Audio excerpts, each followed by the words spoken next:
କିଛି ମହିଳା ଫଲୋଅର୍ସ ସେମାନଙ୍କର ଲ୍ୟୁକୋରିଆ ସମସ୍ୟାର ସମାଧାନ ନେଇ ପରାମର୍ଶ ମାଗିଥିଲେ। ତେବେ ଲ୍ୟୁକୋରିଆ ବା ହ୍ୱାଇଟ୍ ଡିସଚାର୍ଜ, ଯୋଉଟା କି ଓଡିଆରେ ଧଳାସ୍ରାବ ବୋଲି କହନ୍ତି, ହ୍ୱାଇଟ୍ ଡିସଚାର୍ଜ ମହିଳାମାନଙ୍କ କ୍ଷେତ୍ରରେ ଏକ ସାଧାରଣ କଥା, କିନ୍ତୁ ଏହା ଯଦି ଆବନର୍ମାଲ ହୁଏ, ଯେମିତିକି ଧଳାସ୍ରାବ ଯଦି ଗାଢା ହଳଦିଆ କିମ୍ବା ଗ୍ରୀନିଶ କଲରର ହେଉଛି, ଏଥିସହିତ ପେଟର ତଳ ଅଂଶରେ ଦରଜ କରିବା, ପରିସ୍ରା ପୋଡାଜଳା କରିବା, ପ୍ରାଇଭେଟ ପାର୍ଟ କୁଣ୍ଡେଇ ହେବା, ଲାଲ ଲାଲ ହୋଇ ଫଳିଯିବା ଏବଂ ଇଣ୍ଟରକୋର୍ସ ସମୟରେ ଯନ୍ତ୍ରଣା ହେବା ଆଦି କିଛି ଲକ୍ଷଣ ଦେଖାଦେଉଛି, ତେବେ ଏହା ଡାକ୍ତରଙ୍କର ପରାମର୍ଶରେ ଚିକିତ୍ସା କରାଇ ନେବା ଉଚିତ। ଏଥିନେଇ ହୋମିଓପାଥିକର କମ୍ପ୍ଲିଟ ଚିକିତ୍ସା ବିଷୟରେ ଆଲୋଚନା କରିବା। ପ୍ରଥମରେ CPR30, ଏହାକୁ ସକାଳୁ 2 ଠୋପା ଏବଂ ସନ୍ଧ୍ୟାରେ 2 ଠୋପା ଡାଇରେକ୍ଟ ଜିଭରେ ଖାଆନ୍ତୁ। ଏଥିସହିତ 2 ନମ୍ବରରେ ଆପଣଙ୍କର ବୋରାକ୍ସ 30, ଏହାକୁ ଦ୍ୱିପ୍ରହରେ ଏବଂ ରାତିରେ ଖାଇବା ପୂର୍ବରୁ 2 ଠୋପା କରି ଡାଇରେକ୍ଟ ଜିଭ ନିଅନ୍ତୁ। ଏବଂ ତୃତୀୟ ମେଡିସିନ ଆସିବ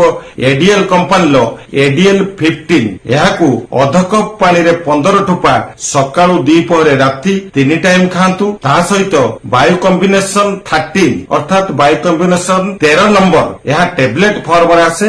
ଏଥିରୁ 4 ରୁ 5ଟି କରି ଟେବଲେଟ ସକାଳୁ ଦ୍ୱିପ୍ରହରେ ରାତି ଆପଣ ଯଦି ନିୟମିତ ଭାବରେ 3 ରୁ 4 ମାସ ଖାଆନ୍ତି, ଦେଖିବେ ଏହି ଲ୍ୟୁକୋରିଆ ବା ଧଳାସ୍ରାବ ଜନିତ ସ୍ୱାସ୍ଥ୍ୟ ସମସ୍ୟାର ଆପଣ ସୁଫଳ ପାଇବେ।